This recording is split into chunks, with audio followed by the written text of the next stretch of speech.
त्यांना बोलता येत नाही. पण तुम्ही इथं होतात वयाच्या 24 वर्षापर्यंत, तेव्हा तुमचं नाव नोहा म्हशीलकर होतं. तर मग तुम्ही हो. तिकडे म्हशीलकरच लावण्यामध्ये काय प्रॉब्लेम होता? तुम्ही का मागचं कर का सोडून दिलत बरं? नाही काय ते जरा आपल्याकडे कसं इंग्लिश जेव्हा होते तेव्हा माणसं त्यांची आडनावं नावं जरा वेगळी करायचे.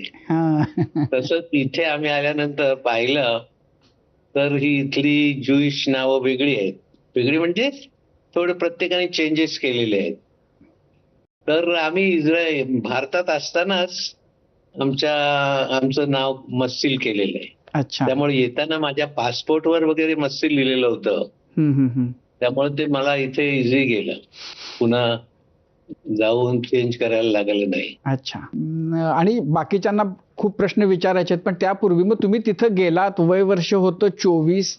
तुम्ही सगळे सहकुटुंब, आई-वडील वगैरे असे गेला होतात का तुम्हीच गेलात पुढे एकटे? आणि मग तिथं एकटा. एकटे गेलात. तर मग तुम्ही केलत काय? म्हणजे तुम्हाला मुळामध्ये इथून सोडून जावं असं वाटलं का? म्हणजे कसं वाटलं? कोकणासारखं इतकं छान तुमचा सगळा भाग, तुमचं तळं, आणखीन सगळा इतकी छान सुंदर निसर्गरम्य ठिकाणातून आपण जावं तिकडं एकट्यानेच, का वाटलं तुम्हाला असं? नाही काय आम्ही जे आलो भारतामध्ये ते आम्ही तुमच्या आश्रयाला आलो. आमचा देश गमावला आणि आम्ही पण असं आहे ना, की आता या म्हणण्यालाही काही समुद्रमार्गी. अर्थ नाही. 3000 वर्षांपूर्वी जेव्हा आले हो, तेव्हा पण त्याला की तुम्ही आश्रयाला आलात वगैरे असं म्हणण्याला काही काही म्हणजे अर्थ नाही. हे नाही, तुमचीच नाही. तुमचीच आमचे भूमी पूर्वज होती, आम्हाला म्हणायचे. तुमचीच भूमी होती, तुमचाच देश होता, नाही, तुमचाच नाही, महाराष्ट्र असं होता. नाही. तरी सुद्धा हं. ते जेरुसलेम याची आम्ही प्रार्थना करतो दररोज. त्याच्यामध्ये जेरुसलेमचं नाव घेतलं जातं.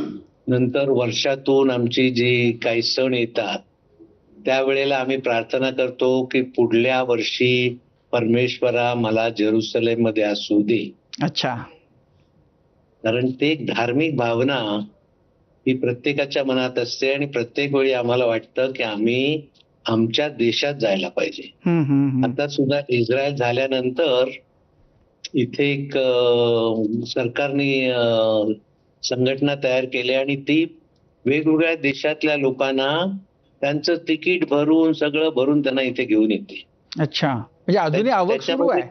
अजूनही येणं सुरूच आहे. अजूनही